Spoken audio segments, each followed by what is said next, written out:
Hello. Hi, can you hear me?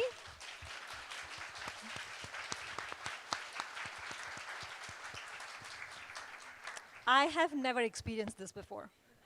Generally, I've only seen claps for the artist, so thank you. Thank you. It makes me super excited to welcome this incredible group of artists to this talk today.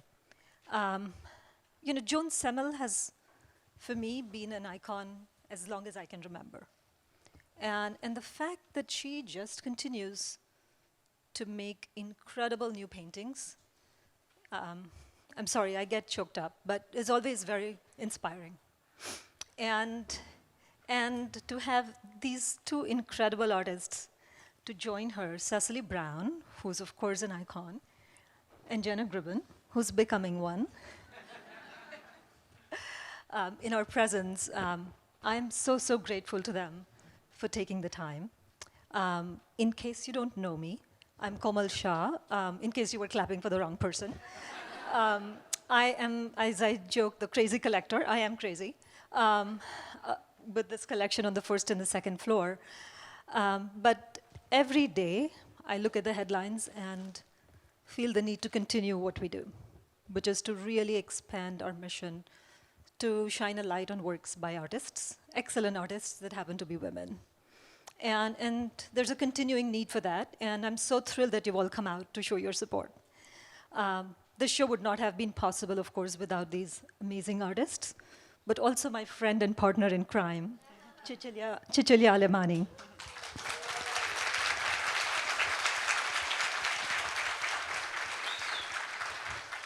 So a mentor along my art journey has been Connie Butler from the Hammer Museum.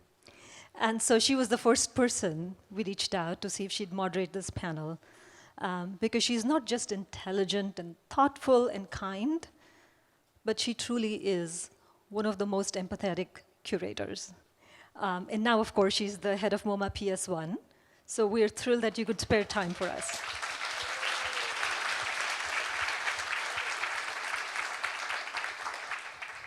And I promise you will get better at space planning for the next talk.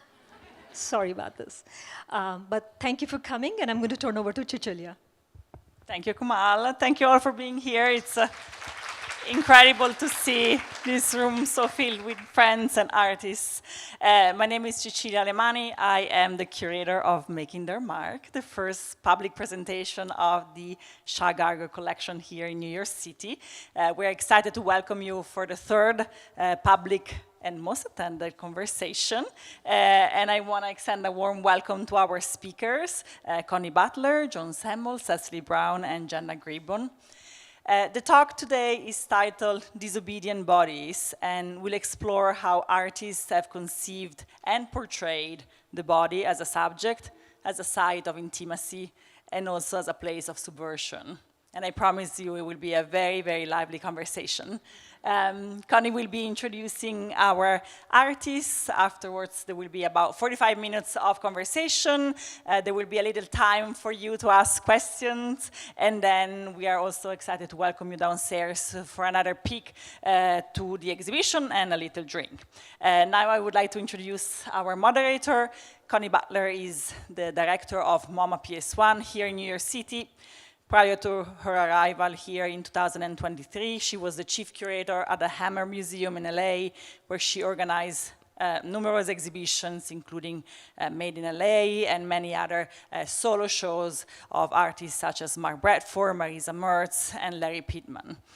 From 2006 to 2013, she was also the chief curator of drawings at MoMA here in New York, where she co-curated the first major exhibition of Lygia Clark here in the United States, among many other projects. But also she organized the groundbreaking survey, WAC, Art and Feminist Revolution, which I'm sure many of you have seen, which was at the Museum of Contemporary Art in LA, where she was curator from 1996 to 2006. And in 2020, she also received the Bar College Audrey Irmas Award for Curatorial Excellence. We're so excited to have you back in New York and can't wait to see what you will do at PS1. And now, without further ado, I'll pass it on to the speakers. Welcome.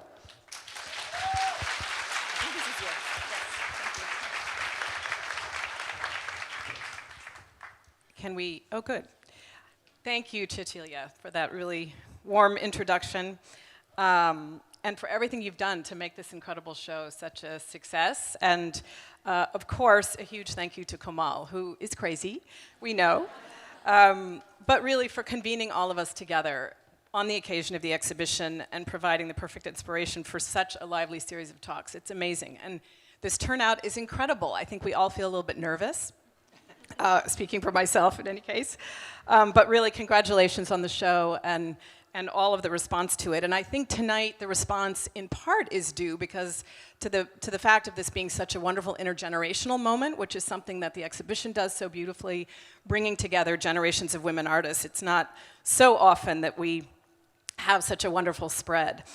So before I want to just give each of the artists a brief introduction, but just to say what an extraordinary opportunity this is to hear from 3 generations, as I said, of artists whose subjects is the female body.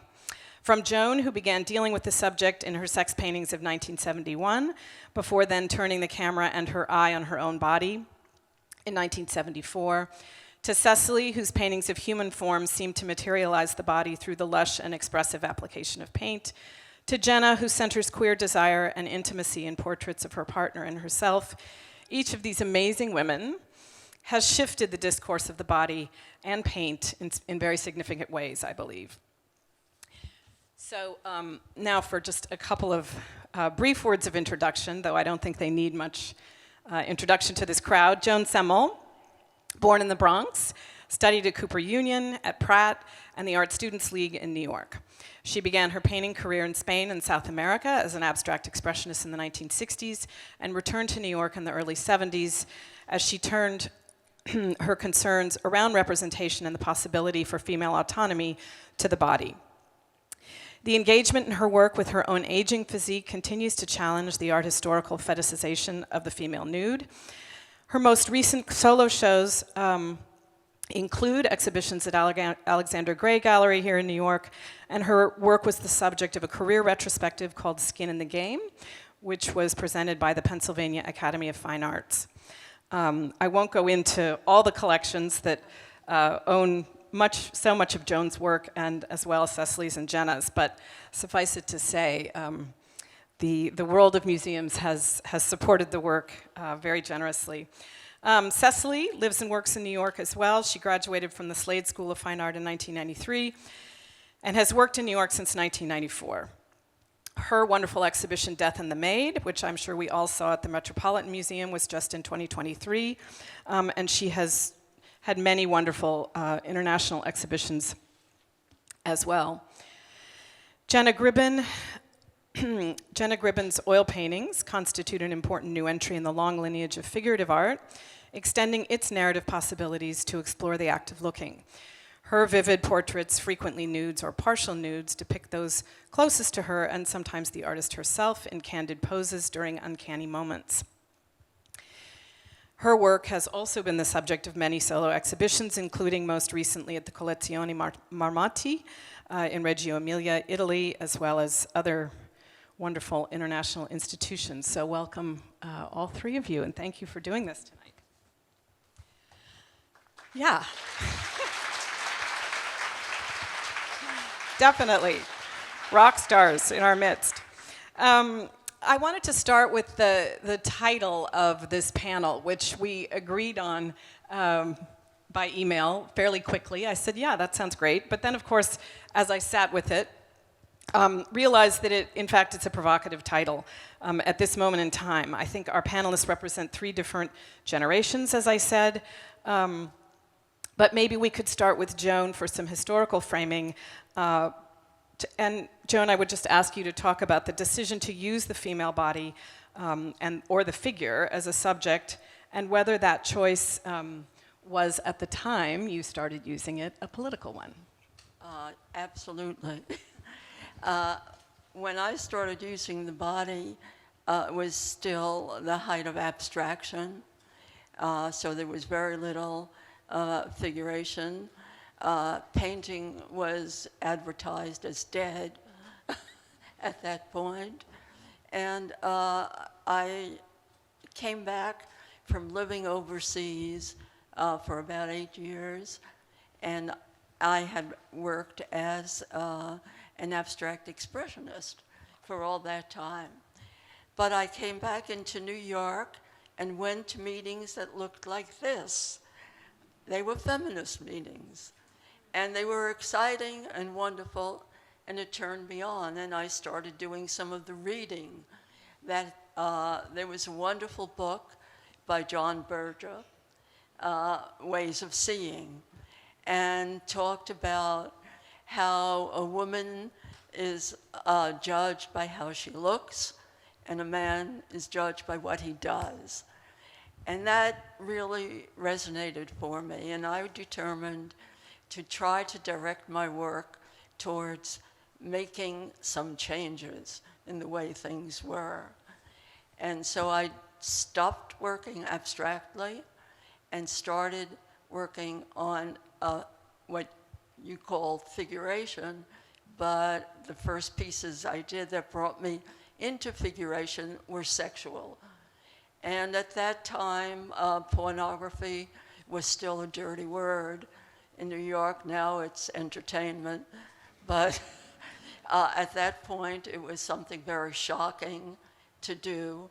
And I did that because I felt that part of the reason that women were only seen with how they look started in the most basic sexual kinds of relationships.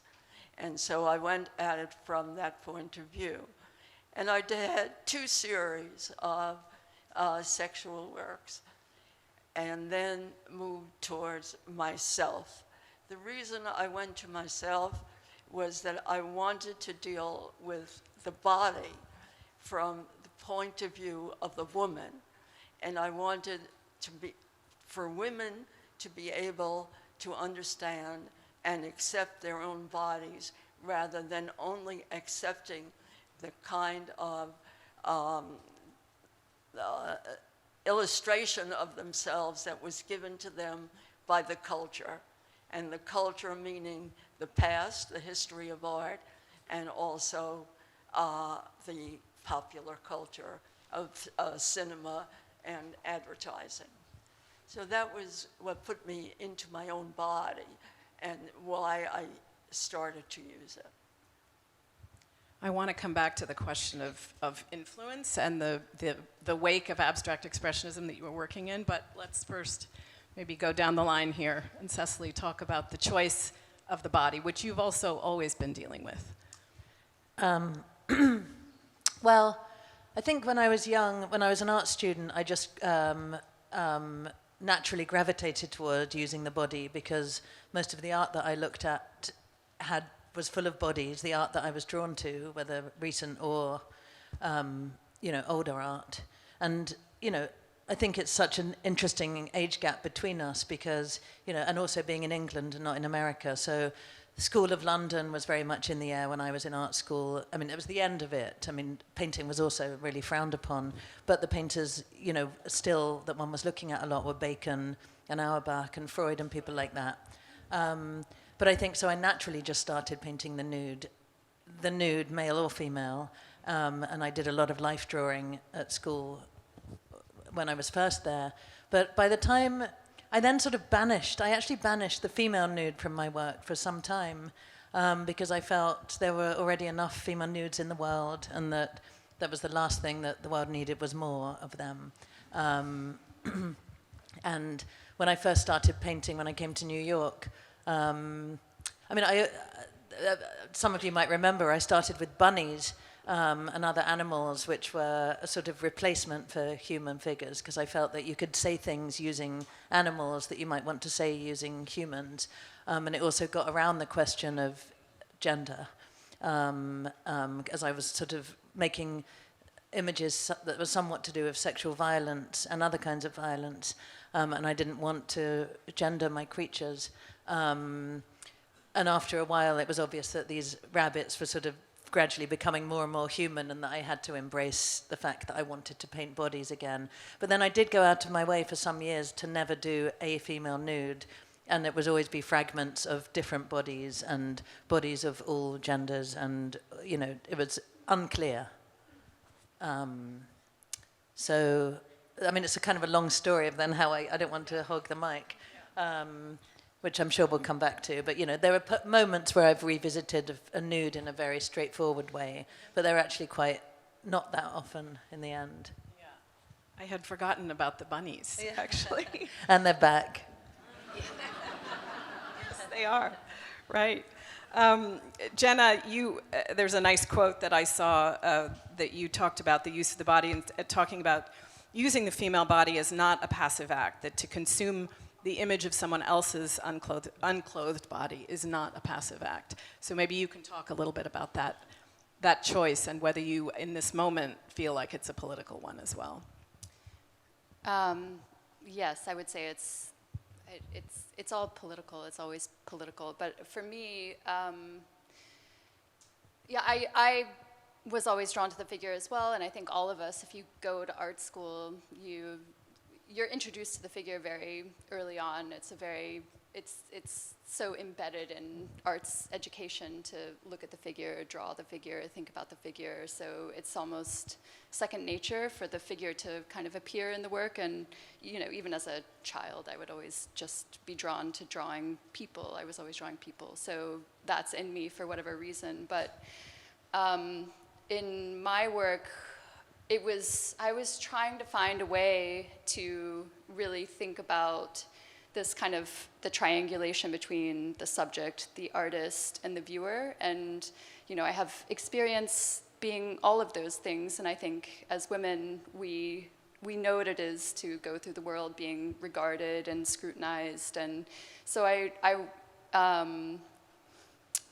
started painting she's now my wife. At the time she wasn't, but my partner, who is very close to me, and it was a way of, and she's also a performer, so she's a very good subject in this way because she can kind of perform all of these roles, and we have this very collaborative, reciprocal relationship and conversation about subjecthood, what it means to be the subject, how it feels to be the subject. And that's kind of what I'm trying to depict in the paintings of her. So I'm kind of trying to create this empathetic dynamic that comes from my empathy for her, and it also comes from my experience being in that position, on the other side of things. So, she's very comfortable being looked at. So sometimes she has a lot of power in the paintings, and I think that comes across. But then I find it very difficult to be looked at and regarded, and so sometimes the paintings are about my discomfort, and she's kind of performing that for us, and her being unclothed makes her more vulnerable. And so to me, opens this pathway to being able to have increased empathy for her bodily reality, kind of. And I also put myself, not dissimilar to Joan, into the paintings sometimes too, but it's usually the lower half of my body and what I can see. Or if you see my face, it's because there's a mirror somewhere in the place. But I'm also unclothed sometimes, and sometimes in the more kind of documentary style paintings, that's just a product of showing the intimacy of our relationship, whereas sometimes she's more of a performer in the paintings, and her unclothedness is serving a different purpose of either being provocative or being vulnerable, or just sort of all of these different things that the painting is trying to do. As far as if it's subversive, I think, or if it was subversive for me, starting to paint, I've painted nude figures for forever, but I was raised Southern and Mormon, so I came from this super concentrate of patriarchal expectation. I was supposed to come out a very modest, deferential person, and so it was personally subversive when I started making this work, and you know, in my studio for myself, it felt subversive to me. I didn't necessarily expect that I would ever be in front of an audience like this talking about it, but yeah, so, and I think it's still subversive, and also just being, you know, a woman in a relationship with a woman, depicting a fulfilling, sexy relationship that excludes men, you know, is a threat to the patriarchy. And so in that way, I think it's still very subversive. I remember when we met, which was in Zoom in COVID, and the experience of being kind of invited into your studio felt very like a real confrontation or an invitation into intimacy somehow. Mm-hmm. And I want to just maybe push on the notion of intimacy and proximity also mm-hmm. to the bodies that you all are engaged with. I mean, I think for Joan and maybe for you, Jenna, as well, it has a lot to do with the camera too, so maybe you want to touch on that. But certainly for Joan, I think from very early on, it came through the lens of the camera and seeing the way the camera would enable certain even angles and kind of shots of your body that wouldn't almost be even perceptible without the camera. For Cecily, I think it seems to me, it's a different situation, and the intimacy is created through paint somehow, the paint and the desire to touch that's embodied in the paint that creates the bodies. But maybe you can talk, I guess there's not really totally a question here except intimacy. And if you want to maybe address the camera and the role of the camera, Joan, to start it off. Well, I'll address the role of the camera first. The camera for me was essential in moving me into... I think they're saying... Oh, I'm so sorry. All right.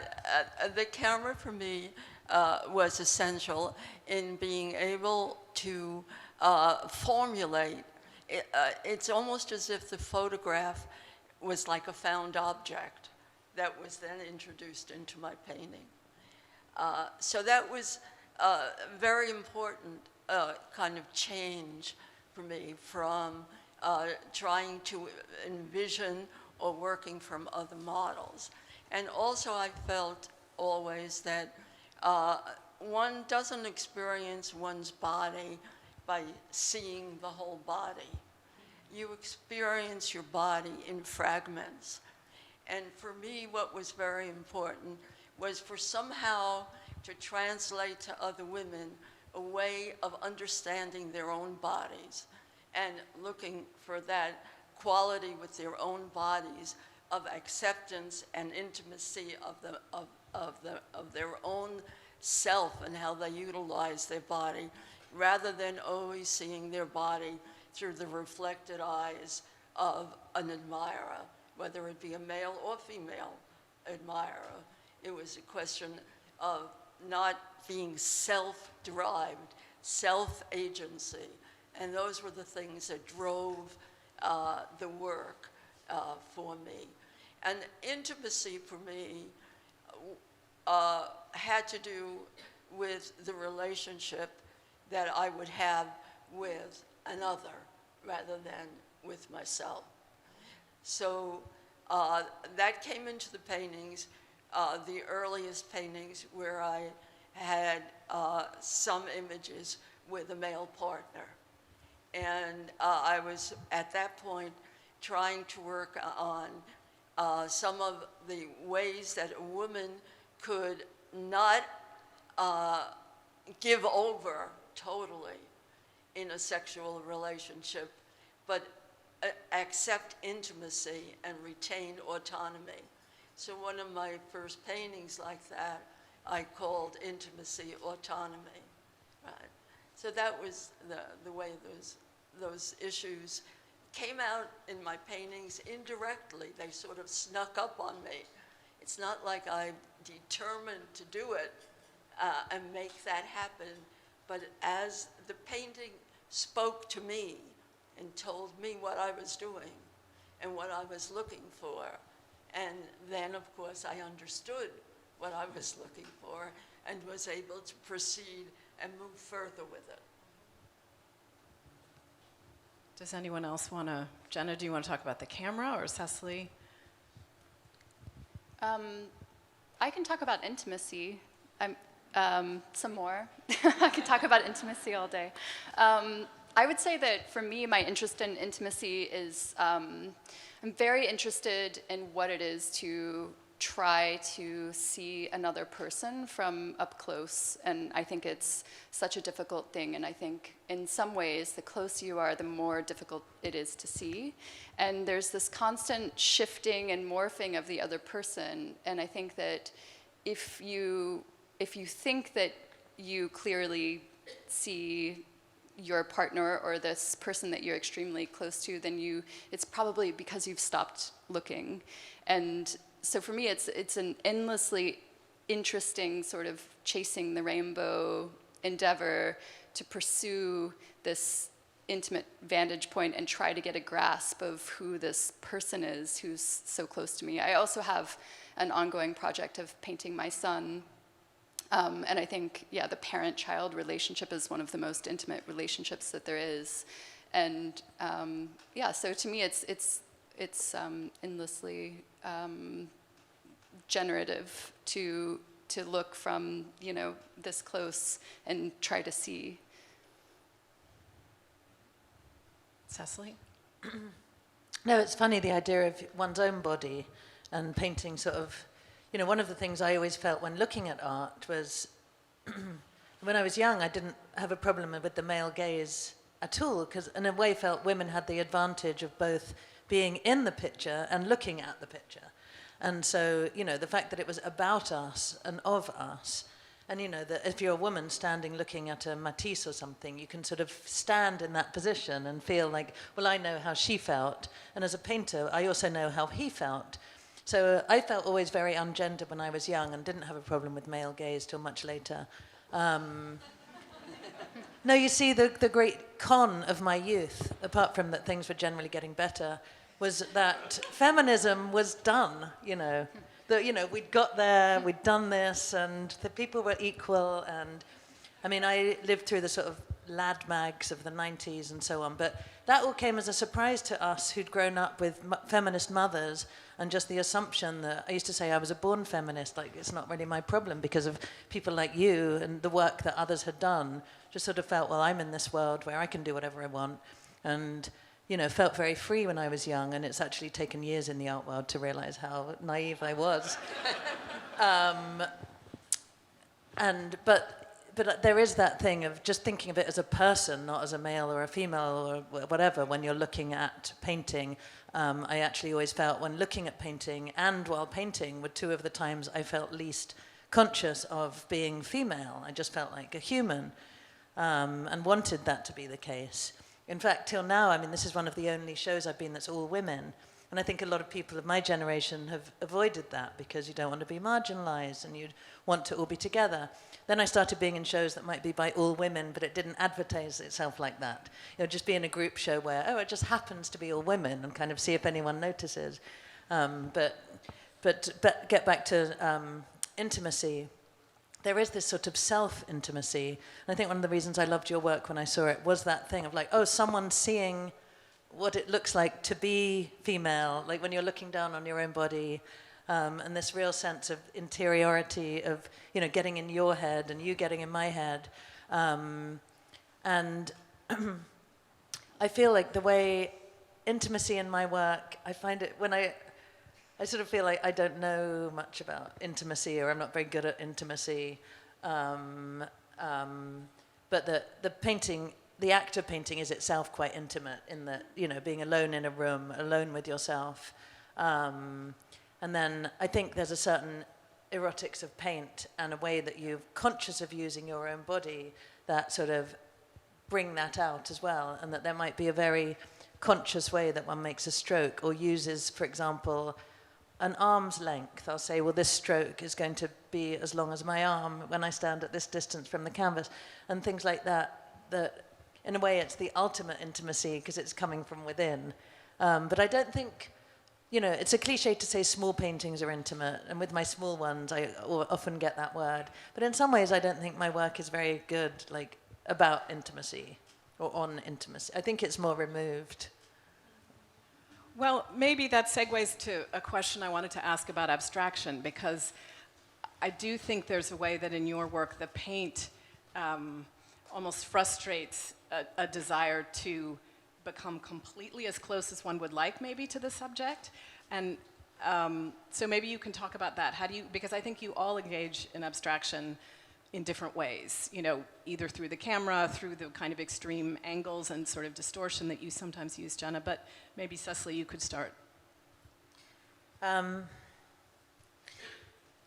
mean, I never wanted my work to become more abstract, and I mean, I feel like I'm repeating myself a lot on this subject because it comes up a lot, but that in a way I always want to be more figurative, and I'm always trying to keep that figure back in the painting.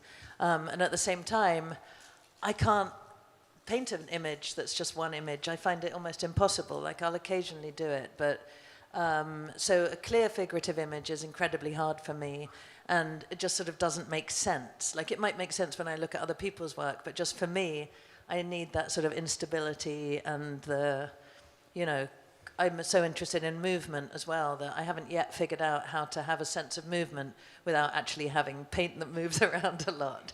Like, I think some people can do it, but I can't yet. But so I think abstraction just happens very naturally, and often what you see at the end of a painting is, you know, the result of me sort of struggling to keep an image there somewhat, and then going with the, letting it go, and then sort of pulling it back a little bit. So I never quite let that figure, some element of figuration disappear. But sometimes it's just, I argue that my work's never fully abstract, but that's because I feel like it always looks like it's happening in an actual space. You know, there's always like these little incidents that are happening. The space itself is almost, what do you call it? Illusionistic, sorry. You know, there's illusionistic space. It's like illusionistic space even when it's abstract. So I don't like it when my work gets too abstract. I find it gets too decorative, and it's not about anything. And as long as there's something figurative, I feel like I've got some meat to get hold of. Yeah, I just like it when the paint sometimes, or eventually always takes over. And I like it when you're standing in front of a painting that the paint reminds you that it's a painting. It's really important to me, and it disrupts the illusion that you think that you're in, you know, and it takes you into the reality of paint. Like, paint is really the only reality in front of you. The rest is a magic trick. But yeah, I think also I always want the viewer to be conscious of the way that images are mediated. So, you know, the camera does one form of mediation, but paint is also a form of mediation, and the way that, and the lighting is mediating the image and completely changing the way that you read the narrative. So the paint sort of disrupts that, the abstraction disrupts that, and yeah, reminds you that you're being tricked, and what you're standing in front of is a painting. And I think that most of us, if you're in this room, you enjoy the feeling of looking at a painting. So to me, it's always important that it really feels like a painting. Joan, I know you have things to say about this. Yeah, well, I started out in abstraction, and I gave it up at a time in a way that grudgingly. I really hated giving it up. I loved being able to work with free color, not worrying about whether it looked real or it didn't. So I gave it up for a reason, and then gradually I started to creep back into it. I always tried to dissolve the differences between style and content, and to be able to utilize more than one style in the painting, so that you weren't locked in to a particular trend. You were working with everything at your disposal, both the reality, the content, the style, the space, the surface, everything. And that's what entranced me, and that was how the painting spoke to me. And when I could dissolve those differences and make the abstraction not feel separate as if it's abstraction and the realism as if it's realism, but when the abstraction worked in space to convey the image on its own, so that neither one nor the other was the most important thing. I tried to marry the two and to make it work together to give the maximum impact that I could get from both content and this paint. And the paint not only conveyed space and color, but it also conveyed my own energy. And the way the paint hit the canvas meant something. The way the brush moved, fast or slow, meant something. How it conveyed the emotion through all of those elements was always the most exciting thing about painting to me. And it never goes away. It keeps going. You just can keep doing it forever. And you're still always discovering things. You're always finding something new. That's so amazing. You mentioned color, and I wanted to ask a question about color, but also about, maybe I'll formulate it as a question about realism, because I think, Joan, for you, pushing the color, especially in the early work, I mean, the work here on view, which is from the 80s, I think, has gorgeous color in it, but early on you were really pushing very uncomfortable, acidic, synthetic, almost looking colors. But I think it was also somehow an attempt or part of a strategy of getting at some realism, I think. So maybe I want you each to talk about color. It was something else. It was something else also. The first figuration that I did were the sexual pieces. And I was terrified of being called a pornographer. So one of the things that I tried to do was to use abstract color with the figures, so then it would be art. It wouldn't be pornography, right? How did that go? It didn't do too well. It was called acidic. Now it's a good thing. Does anyone else want to pick up the question of color and realism? I can talk about color. Good. I don't know about realism. No, I think, sorry, I know we were talking before and you'd asked a question about how, you know, one's approach to color and how colors come and go, like just the general color palette. I was just thinking, sorry, I lost my mojo. No, I think with color, when a painting's going really well, I feel like you don't have to think about what color you want to use. Like, I'll just reach for a color, and it's very specific. Like, when you're in the moment and it's happening well, and it's not like, oh, what can I use now? Is it cadmium red, or is it, you know, it's literally like, I need raw umber now, and it's got to be that, and if you can't find it, it's really annoying. But it's really very specific, you know, and it's not, I need blue, but I need that ultramarine reddish shade from Rublev right now. So I think the color over time, I mean, my work is quite instinctive. I do work quite instinctively, but, you know, the ideal day, then the color is all happening very instinctively too. And also, just with the way my color shifts over time, it's mostly to do with just wanting to do something completely different from what one did before. So if there literally been, you know, there's nothing mystical about it. It's just, oh God, I used a lot of red this year.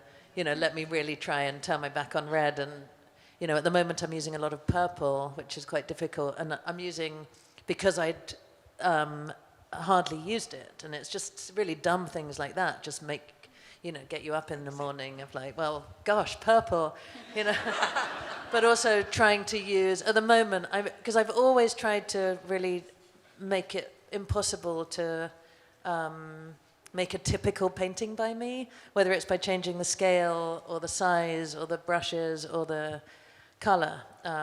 So I always get uncomfortable if I think I've become too, knowing what I'm doing too much. And so right now I'm making myself use colors that I've always avoided, like the cadmium yellows, which are really, really tricky. And instead of, I'm sort of banishing certain things from my palette, so when I reach for them, I'm actually making myself use something else. So they're coming out looking really odd, the palette at the moment. But yeah, I mean, your color is local mostly, and then you have those amazing nipples. But I think that, they're like so striking in your work, and I know I wouldn't bring them up unless you did. No. I guess this is my cue to talk about the nipples. You can talk about pink. Yeah. So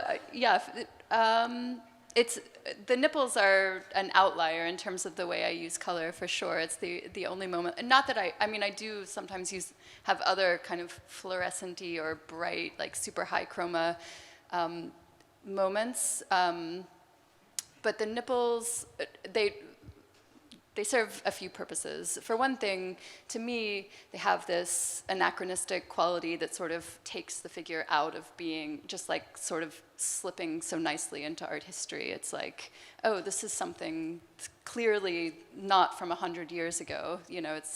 But I also think of them as kind of, again, going back to the idea of being able to empathize with someone else's bodily reality. To me, they're sort of the color of like nipple sensitivity. So they're sort of meant to make you feel like this kind of like heightened sensitivity, but then they're also sort of like the anti-censorship nipple. Instead of covering the nipple, it's like you cannot look away from the nipple. Right. You're trained to not look at that part of the body, and instead you're forced, your eyes drawn back there.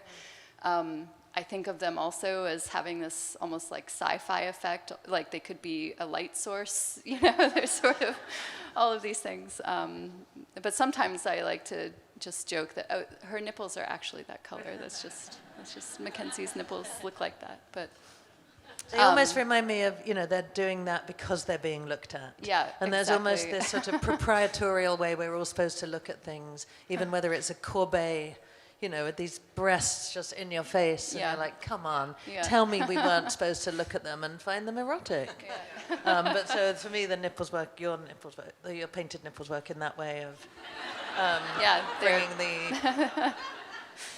But it is like, look at me. Yeah, definitely. I mean, Joan, you had that going on in the sex paintings. Absolutely, right? Like you couldn't take your eyes off the weird... green penis or something, whatever it was. I don't know, literally, well, but... No, I just was fixated on the fact that I could make the color abstract, even though I was working in a figurative way. And so the color for me was intuitive.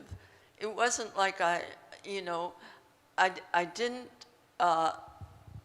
edit the color in the sense of saying I'm going to make a painting that's all blue, or I'm going to an environment that's highly contrasting. I start to work, and then the paint, and you have a dialogue, and the color for me, as long as I conceived of it as abstract, that I could make it abstract, even though I was working in a more realistic mode, right? The color was completely free. Mm-hmm. So it was my intuitive response to the paint and to the space somehow, because color makes space in painting. So my choices very often had to do with how I wanted the space to work. And so I would use a different color to push the space in one place or another. So those was the way choices were made in terms of color choices, rather than red and white look very good together. Maybe I'll try that, right? I think I often also try to use color in this way where can you use blue and green and it's not red as landscape? You know, can you do a picture with, you know, green, pink and blue and it's not figure in a landscape? Yeah. But also that to me helped me, like when I wanted to veer more towards abstraction, of that thing of how little do you need to give, and color is really your friend when you want to do that, of like just a suggestion of something, and it's amazing how little information you need to give for the mind to be like, okay, we're on the beach, you know, Yeah. we're in bed. Yeah. Yeah, I think I really like hearing you talk about the intuitive way that you use color, because color is sort of the most intuitive part of painting, I think, and it in that way, sort of like what you're saying, there's the most freedom there, and I sometimes think about. I mean, there are definitely moments where I'm painting something and I'm like, well, that's not right. That needs to be orange, and there's no reason for it. But I sometimes think I should do that more often than I do. I get sort of stuck sometimes in the realism, and then I have to like pull myself out and be like, no, this shadow should be red, you know, and it's clearly not red, you know, in real life, but in the painting, in the world of the painting, the shadow is red. Yeah. It's so fascinating to hear about the intimate daily decisions in the studio. It's so interesting. And you each have touched on, well, or at least Cecily and Joan, on the question of influence. I mean, Joan, you talked about coming out of, you know, abstract expressionism. Cecily, you mentioned Matisse, but of course, you know, your work has been seen and talked about as in dialogue with de Kooning, Bacon. You mentioned the British School, and even Degas. And Jenna, maybe we'll start with you, because with your work, I find myself thinking a lot about photographers, actually, but I'm sure you also are in dialogue with other painters. But I find myself thinking about people like Nan Goldin, say, or somebody, you know, for whose vision is so much about that intimate portrait of a community from close up. But maybe just if you can talk a little bit about. I mean, that's interesting. artists you're in dialogue with. I don't necessarily look at photography as much as I look at painting, but I mean, that's a huge compliment. I love Nan Goldin, and I love Cindy Sherman, and I love Sally Mann. And I also look a lot at film. Agnes Varda is a huge influence. Just her sort of perspective, her way of looking at the looking, you know, drawing attention to the looking is so, and she does it so magically and with so much heart. She's really a favorite artist of mine, but painters, you know, I look at all painters. I time travel through centuries in my studio looking at painters, but I would say go-tos would be, like, I look at Manet a lot. I love Joan's work. You're, not to kiss your ass, but but you're definitely a huge influence, and yeah, just very happy to be sitting on this panel with you. It's amazing, but really a big fan of your work. You know, yeah, I don't know if I can keep going down the. No, that's good. A very early influence. This is something I've spoken about before, but I grew up sort of not really around art. I didn't see painting, and one of the only painters I was exposed to, I was at like a bargain bookstore, and I found a Mary Cassatt book, and I sort of begged my mom to buy it for me. I was like, what are these paintings? And I, because it was the only art book I had for so long as a child, I used to like copy the paintings, you know, but with a pencil or with colored pencils and just draw them. And I think it really worked its way into the way that I think about brushstrokes and the way that an image is constructed. You know, it really, it's really deeply embedded in the way that I think, or the way that I understand how a painting is put together. And also, interestingly, I think the intimacy of those paintings, back to intimacy. Those paintings are so incredibly intimate of mothers and children. And so I think that sort of got in there somewhere as well. It's amazing I think it's the first time Mary Cassatt has come up. Yeah. A panel, at least, that I've been in. So interesting. I'm getting the signal that we should open it up to questions. So I'm happy to do that. I can also just keep going, but I imagine there are some questions in the room.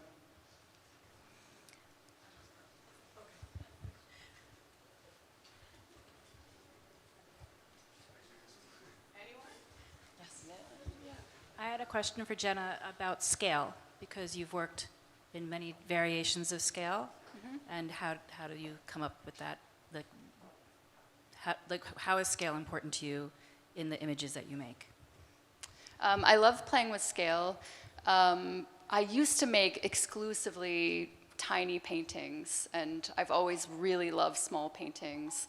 But then I started having the itch to make paintings of different sizes. And to me, I sort of think of the small paintings as paintings that you really experience kind of in your head. I don't know if this is true for anyone but me, but when I look at a small painting, it's almost like reading a book or something. That's the experience, whereas you experience the larger paintings with your whole body, and it's kind of like seeing a play or a concert or something. It's a very like full body experience that you're really in, and of course it's made that way too. It takes your whole body to make a large painting. It's exhausting, and it's like a lot of exertion, and it's kind of athletic or something. But the small painting is really, it's a little wrist work, and the rest is all in your head. But yeah, I like the idea of, I sometimes think of Mackenzie, who's this blonde person, kind of, she's almost like Alice in Wonderland. She's like eat me, drink me, growing and shrinking in the paintings. And I think it's a very fun thing to play with, a very small painting beside a big painting, and just thinking about the way that affects your perception and your experience of looking at the painting.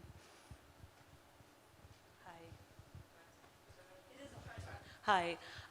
I think it was Glenn Brown who had said that most painters are actually using the paint to convey an idea. It's more an illustrational aspect to try to show what they're thinking. And then there are other painters, and he considers himself one of them, that's a painter who is making the painting, and then the idea comes out from the paint. And I believe that you were talking about Cecily's work becoming something through the paint. I'm curious if you consider Joan and Jenna and also Cecily, do you have an idea first and then you use the paint, or is the paint itself the idea? I'm just curious how you would answer that question in regards to what Glenn said. I try not to separate them, the idea and the paint. I think that I need to have some sort of an image in mind. Obviously not when I was an abstract painter. It was all about the paint. But even in abstraction, though, one thinks about the space that one's dealing with. So there are some kinds of things that come before you put the brush on the canvas.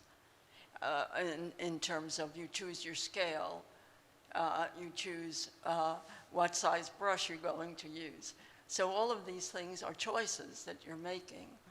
And whether the choice is the size of the brush or whether you use an arm or a leg doesn't make too much difference. It's still a choice. And that's the process of making the work. Yeah. I think that I think I have an idea, and I go in with an idea, but sometimes I don't know why I'm drawn to a certain image or want to paint a certain thing until I start painting it, and then I realize it. Or even if it's sometimes I don't even know why I'm drawn to something until I've made the painting and it's sitting next to another painting. But I know that when I was younger, like when I was in undergrad, I would get really bogged down in the idea of an idea, and I would just sort of kill every idea before I could ever even get to the painting and be like, none of the ideas are good. And then I learned that you don't know that if the idea is good until you paint it most of the time. So that's something I would say, especially if you're a person trying to make paintings. Maybe don't be too critical of the idea. Make the painting and be critical of the painting. Cecily, do you want to?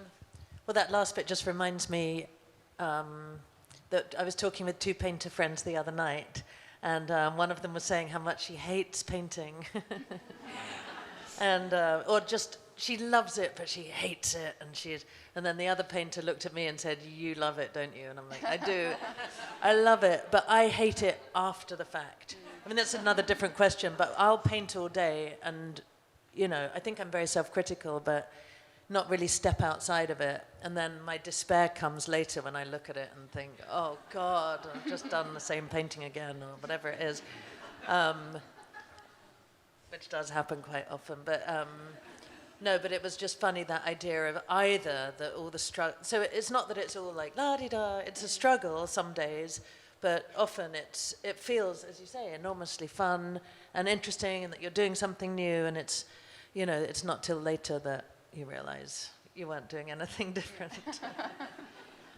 But I see there's another question. Thank you so much for this very interesting panel and discussion.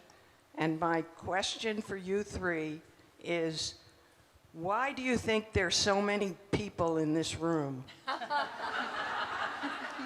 What is driving this intense interest in this subject right now? That's a good question. You want to start? I mean, I think Kamal is part of the reason. I think this...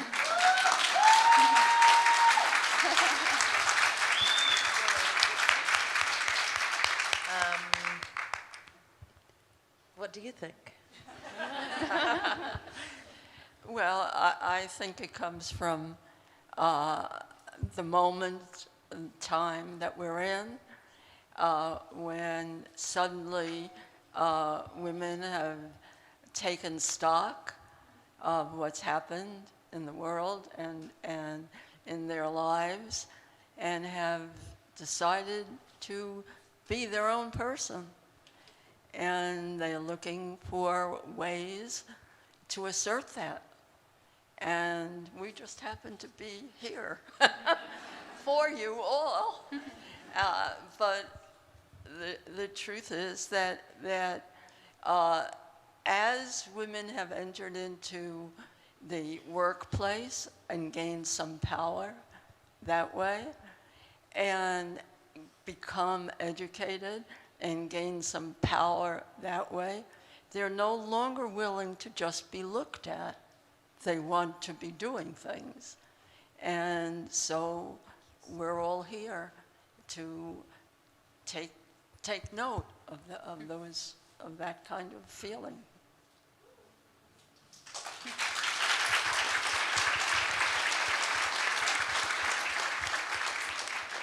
Hi, I have a question. I'm here.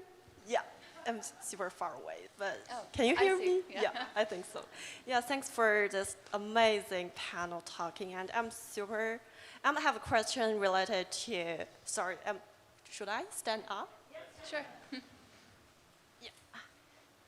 Thank you so much. Yeah, and I have a question about, related to the second question, about the, actually about the inspiration for creating painting, or because as Cecily just mentioned, you have very intuitive decision when you're painting, and you can just grab the colors whatever you want.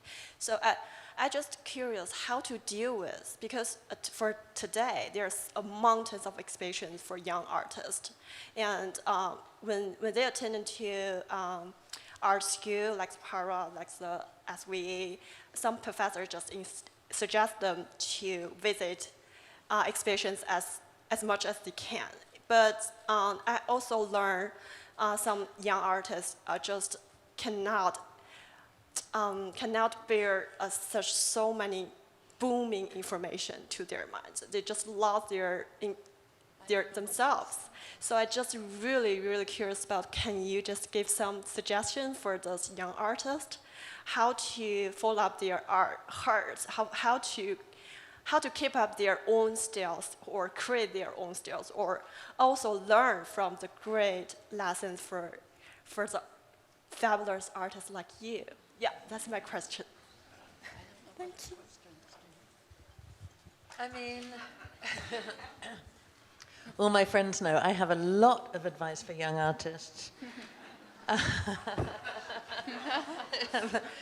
No, I think it's a very, very difficult time to be an artist and to be a young artist.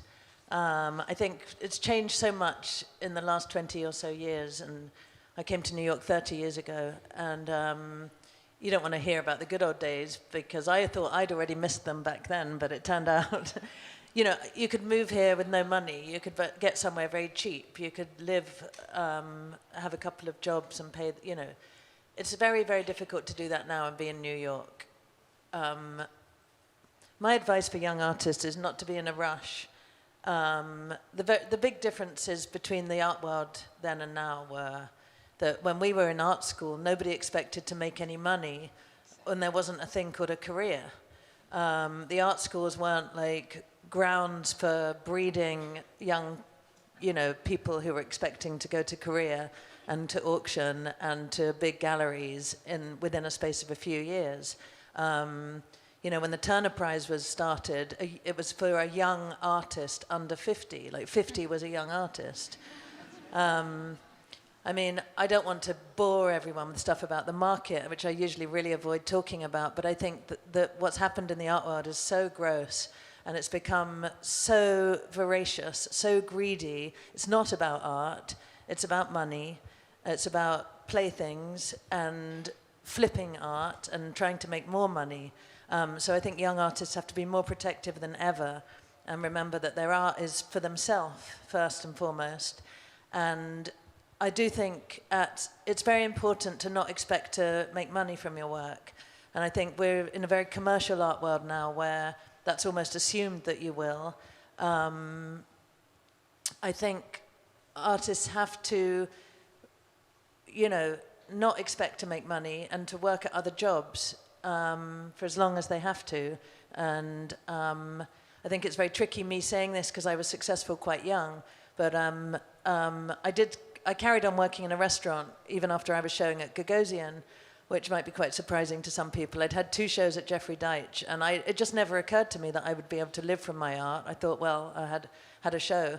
But I think that's quite, and I know it's even harder to get a job now, so it's all very well to say, oh, go get a job and stop worrying about it. You know, everything's much harder now. But the obvious advice is be true to yourself. The reality isn't that you'll get it if you deserve it.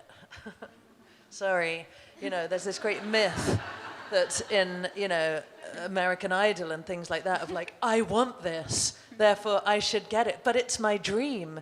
You know, it just unfortunately doesn't happen like that for most people. So you have to work incredibly hard. You have to put it before everything else. You have to try and ignore the market. If the market does look at you, you have to try and ignore it even more. You have to never be making work thinking about an art fair. You shouldn't be making work for art fairs. And if your dealers are asking you, you can say no. And you can say no to people and not be bullied. And if they're worth it, they'll come back and they'll wait for you. So if they come to your studio and say, I want to do a show next week, you can say, can you come back next year? And the good dealer will do that. Anyway, I could go on and on, but I won't.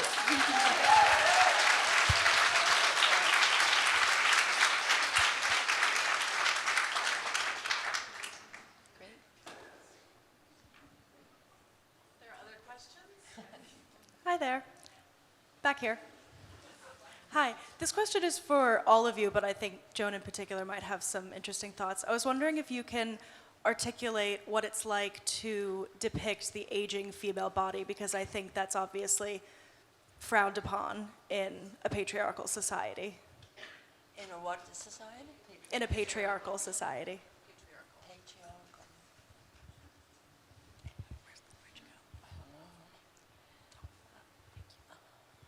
Yeah, well, I'm trying to. I'm thinking.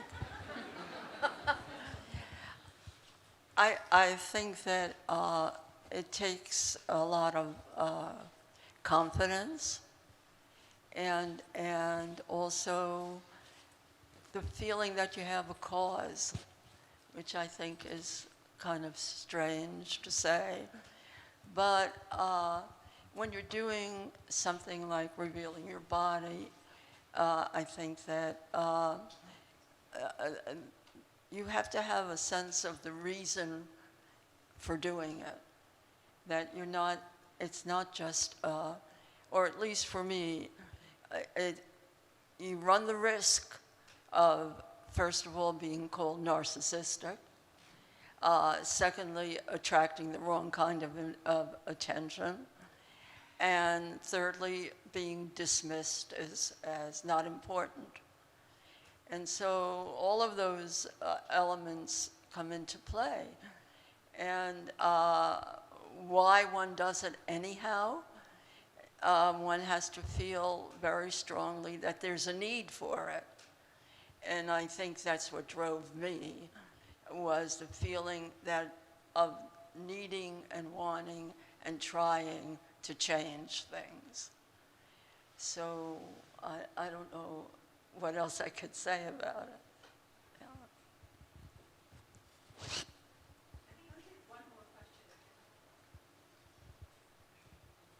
Raise your hands.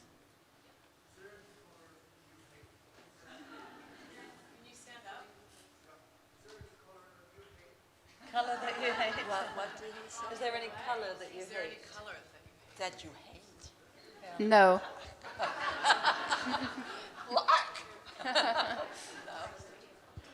I mean, are there any? I mean, I don't love phthalos, but I do. They'll ruin your painting. Yeah, I mean, I use phthalo colors very sparingly. Are you a painter? Do you know what that means? Yeah. Phthalo, like phthalo blue, phthalo green. I'd rather use a Prussian blue, you know, just because it's very hard for it to change its personality, that it's so recognizable. When I look at other people's paintings, I don't want to be able to picture their palette. I don't want to know how they did something, and I want them to. So I think phthalos just nearly always keep the same personality, and but apart from them, and I'll use them a little bit, but until now, purple. But it's not because you dislike the color of phthalo, it's the way that the pigments... I don't love the color. Okay. No. It's like those jewel tones, you know, those like peacock sort of tones. I love them in nature, but in painting, they're also abused a lot. So they'd, I'm sure, look great if the right person uses them. That's the thing, color is just about the relationship to the color sitting next to it. So it's kind of like, how can you hate a color? It's you have to know what the context is. Yeah, true. Any final question? Okay.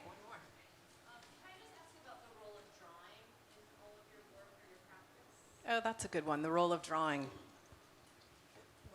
The role of drawing? Maybe Cecily or... Yeah. Well, I never work from a drawing. I work from a photo at this point. But there were times when I worked from collages or occasionally sketches. But I like to use drawing in my painting. And I like the use of a line along with the paint. So that's something that I like to play with. And I always thought that I didn't really draw very well. But I realized that it was just that I had a conceived idea of what a drawing was that wasn't really accurate. And I find that drawing into and over the paintings sometimes is a lot of fun. Drawing's important to you, Cecily. Yeah, right? I draw every day just about. I mean, I doodle when I'm not drawing. I copy a lot.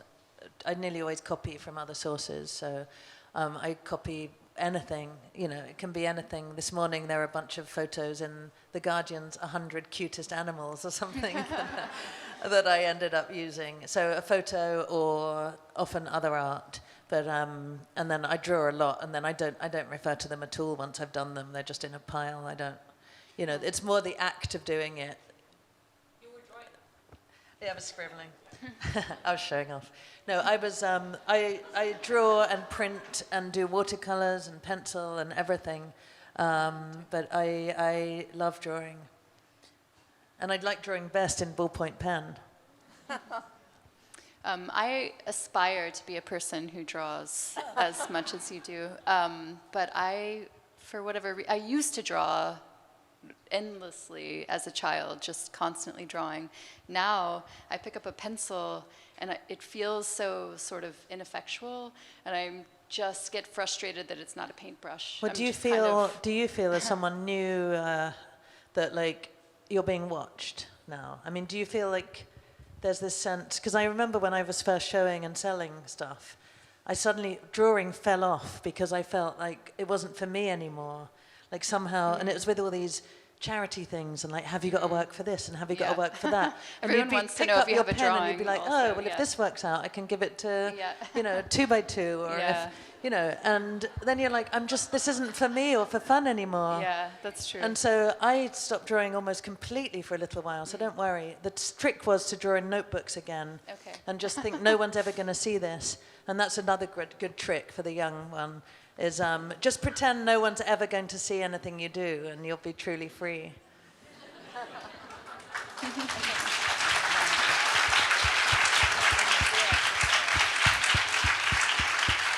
That's a great place to end. So I want to really thank Cecily and Joan and Jenna. Amazing conversation. I feel like it could go on for hours, but thank you all for being here, and thank all of you for being here. Thank you.